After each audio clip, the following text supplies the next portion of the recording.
Today we'll be discussing the difference between a mucocele and ranula. It's very easy. सबसे पहले तो आपने ये उसकी लोकेशन देखनी है कि किस जगह पे म्यूकोसील होती है और किस जगह पे रेनुला होता है.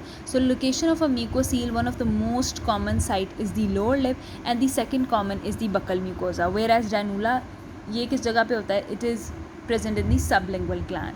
कॉजेज़ क्या है? म्यूकोसील भी कोई ट्रॉमा हुआ है लिप को, लिप बाइटिंग की वजह से है, किसी ने हिट किया है कि जो salivary gland minus salivary gland जो लिप के हैं उनकी डक्ट रप्चर हुई है, इसकी वजह से म्यूकोसील हो जाइए. अब होता इस तरह से है कि the ducts which are present of the salivary gland जब वो रप्चर होंगी तो they result in the fluid accumulation. ठीक है, सरफेस म्यूकोजा के नीचे फ्लूइड एक्यूमुलेशन होनी शुरू हो जाएगी which could be a mucus resulting in a vesicle formation. जब ये वेजिकल बन जाएगा, स्लाइवा एक्यूमुलेट होता जा रहा है, this results in the formation of a pseudocyst. ठीक है, और pseudocyst which doesn't have a epithelial lining. अब हिस्ट्री पेशेंट के ही देगा दैट देयर इज वेजिकल एक बन जाता है, एक अल्सर सा फ्लूइड फिल्ड होता है, समटाइम्स इट वेजिकल रप्चर्स और कभी कभार दोबारा से हो जाए. Whereas in case of ranula की दो टाइप्स हैं. इट कुड बी सिंपल और प्लंजिंग रेनुला. वी नो कि सबलिंगुअल ग्लैंड जो है वो किस जगह पे होता है? Below the tongue along the floor of the mouth है. जब हमारी ये जो स्वेलिंग है it is above the mylohyoid muscle, we'll name it as simple ranula. जब ये एक्सटेंड हो जाएगी from the mylohyoid muscle to the submandibular space, it will be knowing as the plunging ranula.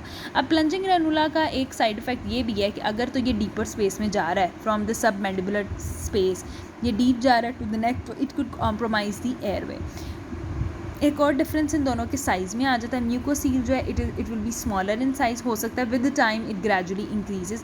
इसकी एपिथेलियम, ओवरलाइंग एपिथेलियम जब वो thin होगी, stretched होगी and elevated होगी. But as compare to ranula which appears to bluish purple in colour, along with this a large in size and overlying mucosa जो है वो thick है.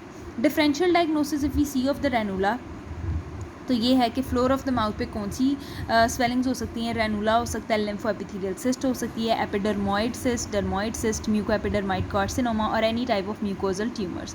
देन कम वो स्वेलिंग्स आती हैं जो मिड लाइन नेक मास को शो करनी है. सो मिड लाइन स्ट्रक्चर में सबसे इंपॉर्टेंट स्ट्रक्चर कौन सा? थायराइड. तो will be starting it with the कि थायराइड को कौन सी के मसले मसाइल आते हैं? थायराइड इनलार्जमेंट हो सकती है, थायरोग्लॉसल सिस्ट हो सकती है, again the dermoid cyst and the plunging ranula. Lateral neck में one of the most common जो lateral neck swelling is the cystic hygroma which is present in children. Other than cystic hygroma it could be TB हो सकती है, carotid body tumour है, lipoma and sarcoidosis है. अब हमने treatment plan पे आ जाते हैं दोनों की कि if it is mucoceles all we have to do is this surgical excision.